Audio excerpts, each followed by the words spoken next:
ये कहानी है दो बहुओं की, जिनमें से एक काली और एक गोरी है। काली बहू का नाम चंदा था और गोरी बहू का नाम पूनम था। ये दोनों एक ही घर के दो बेटों की पत्नियां थीं। काली बहू चंदा घर की बड़ी बहू थी और गोरी बहू पूनम छोटी बहू थी। उन दोनों के साथ सिर्फ उसकी एक सास थी और दोनों की एक ननद थी जिसका नाम रिया था। रिया अभी छोटी थी, उसकी शादी नहीं हुई थी और उसका रंग भी हल्का सांवला ही था।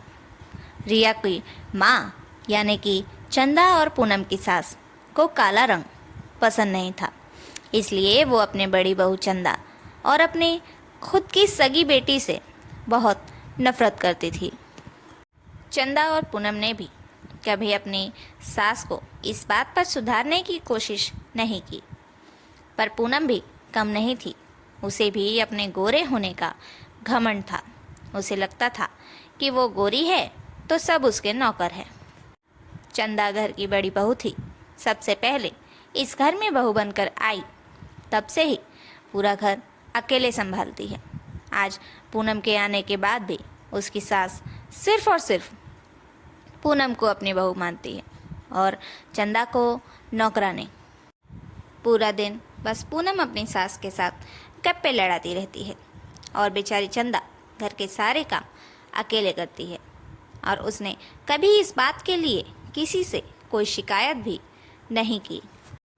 चंदा के साथ सिर्फ और सिर्फ रिया ही अच्छा व्यवहार करती थी, क्योंकि उसे पता था कि काली होने के कारण उसकी माँ न ही उससे और न ही चंदा से प्यार करती है। वो अपनी भाभी का पूरा सपोर्ट करती थी। पूनम अपने गोरे होने का बहुत फ़ायदा उठाती थी। वो अपनी सास के साथ ही दिन रात रहती थी, लेकिन अंदर से उसके मन में अपनी सास के लिए कोई प्यार नहीं था। पीठ पीछे वो उसी सास को गालियाँ भी देती थी, लेकिन उसकी सास इस बात से अनजान थी। लेकिन वो कहते हैं ना, हर इंसान को एक ना एक दिन अपनी गलती का एहसास होना ही है। चंदा की सास के साथ भी ऐसा होता है जब उसकी तबीयत खराब होती है और उसकी किडनी फेल हो जाती है। दरअसल हुआ यूँ कि चंदा की सास की तबीयत अचानक से खराब हो जाती है और उसे इमरजेंसी में अस्पताल में एडमिट करने की नौबत आ जाती है। तब उसकी प्यारी गोरी बहू ने अपनी सास के साथ अस्पताल में रुकने के लिए मना कर दिया, ताकि उसकी ब्यूटी खराब ना हो। लेकिन उस वक्त चंदा ने अपनी सास की पूरी देखभाल की। इन सब के बाद भी जब उसकी सास की किडनी खराब हुई और डॉक्टर ने बताया कि इनको अर्जेंट किडनी ट्रांसप्लांट करने की ज़रूरत है, तब चंदा ने अपनी एक किडनी अपनी सास को दे दी। फिर भी उसकी सास उसे नहीं अपनाती है। घर आने के बाद भी वो सिर्फ पूनम के साथ ही रहती है और चंदा खुद बीमार होकर भी अपनी सास की सेवा करती है। लेकिन अब धीरे धीरे पूनम अपनी सास से दूर होने लगी, क्योंकि वो पहले जैसे चल फिर नहीं सकती थी और बीमार रहती थी।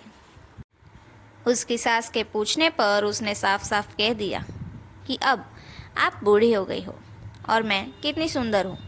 आपकी सेवा करने बैठी तो मेरी सुंदरता का क्या होगा। अब आप अपनी काली बहू चंदा के साथ ही रहिए, मेरे साथ नहीं। अब चंदा की सास को एहसास हुआ कि उसने अपनी बड़ी बहू के साथ कितना गलत किया और उसके रंग को लेकर उसे बहुत दुख दिया। वो तो पूरे मन से मेरी सेवा करती रही, लेकिन मैंने उसकी कदर नहीं की, और जिसकी कदर की उसने मुझे बुरे वक्त में अकेला छोड़ दिया। अब चंदा की सास को अपनी बहू चंदा और अपनी बेटी रिया के लिए भी बुरा लगने लगा कि उसने अपनी सगी बेटी से भी कभी प्यार नहीं किया, क्योंकि वो सांवली थी। उसके इस रंग के भेदभाव ने उसे ज़िंदगी में बहुत बड़ा पछतावा दे दिया था। अब उसने अपनी बहू चंदा को और अपनी बेटी रिया को अपने पास बुलाया और उन दोनों से माफ़ी मांगी और अपनी गलती का एहसास जताया। तभी बहू चंदा और रिया बेटी ने दोनों ने ही उसे माफ़ कर दिया। अब चंदा की सास के दिमाग से गोरे काले का सारा भेदभाव निकल चुका था। वो अपने दोनों बहू को और बेटी को बराबर प्यार करने लगी, ना किसी को कम ना किसी को ज़्यादा। इस बात से पूनम उससे नाराज़ भी हुई, लेकिन फिर भी उसने पूनम को अच्छी तरह समझा दिया कि उसने अपनी गोरी और काली बहू में फ़र्क करके कितनी बड़ी गलती की।